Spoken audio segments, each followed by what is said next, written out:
नमस्कार मित्रों, मैं डॉक्टर आनंद जयंत काले, कंसल्टेंट प्लास्टिक सर्जन और डायरेक्टर लेक सिटी हॉस्पिटल फिर एक नए इंटरेस्टिंग वीडियो के साथ आपके सामने उपस्थित हूँ। हमने एक पहले वीडियो बनाया था जिसमें हमने राइनोप्लास्टी के बारे में विस्तार से बात की थी।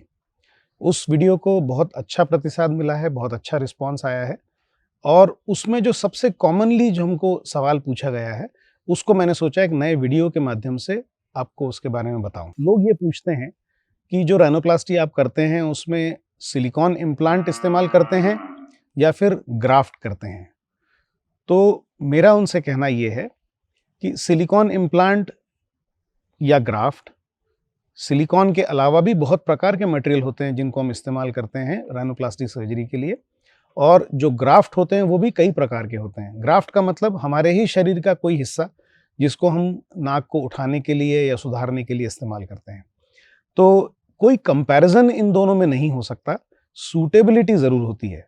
किस प्रॉब्लम का क्या सॉल्यूशन होना चाहिए, ये प्लास्टिक सर्जन सबसे अच्छे से तय कर सकते हैं।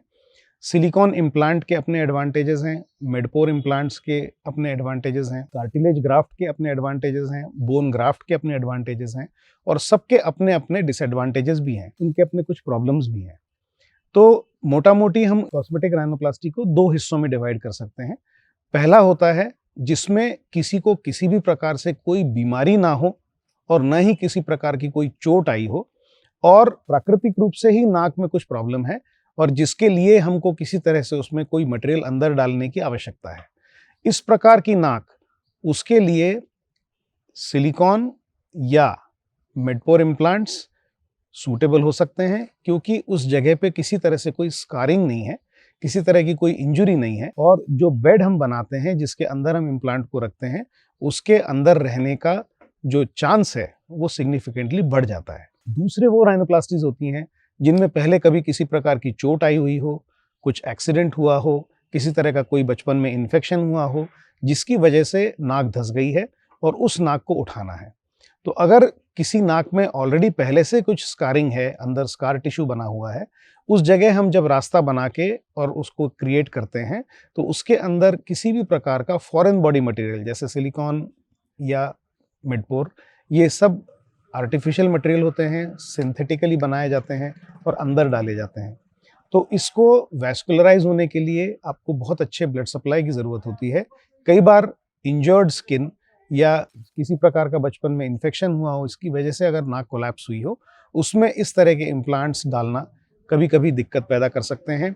वो इम्प्लांट्स रिजेक्ट हो सकते हैं, उनकी वैस्कुलरिटी जो है वो एडिक्वेटली अचीव नहीं हो पाती है। तो इन पेशेंट्स के लिए जो बाहर से हम आर्टिफिशियल इम्प्लांट्स डालते हैं, उनको हम अवॉइड करते हैं। तो कहने का मतलब ये है कि सिलिकॉन हो या हमारे शरीर का हिस्सा हो, हम कई बार बोन ग्राफ्ट्स यूज़ करते हैं जहां हमको काफ़ी टिश्यू की आवश्यकता होती है, कभी-कभी हम कार्टिलेज यूज़ करते हैं। तो ये सब चीज़ें उस पे निर्भर करती हैं कि हमारी प्राइमरी प्रॉब्लम क्या है, हमारे बॉडी की नाक की रिक्वायरमेंट्स क्या हैं और फिर प्लास्टिक सर्जन अपने अनुभव से उस चीज़ को डिसाइड करता है कि इसमें सिलिकॉन का इम्प्लांट डालना है या फिर इसमें हमको अपने बॉडी के टिश्यूज़ का इस्तेमाल करना है। रिजल्ट्स दोनों में अच्छे आते हैं, दोनों के अपने फ़ायदे और नुकसान होते हैं। तो आपका जो ऑपरेटिंग सर्जन है उसके ऊपर भरोसा रखें और वो जो डिसीजन आपके लिए ले वो आपके हित में ही होगा, ये मानते हुए उसके ऊपर ज़्यादा डिबेट करने की बजाय प्लास्टिक सर्जन से उसके बारे में समझें कि इसके क्या फ़ायदे हैं, इसके क्या नुकसान हैं। सिलिकॉन इम्प्लांट अगर बॉडी रिजेक्ट करती है तो उससे नाक को नुकसान होने के चांसेस कितने हैं, इसके बारे में भी आप अपने सर्जन से विस्तार से बात कर सकते हैं। इस बार के लिए इतना ही, फिर एक नए इंटरेस्टिंग वीडियो के साथ आपके सामने उपस्थित होऊंगा। नमस्कार।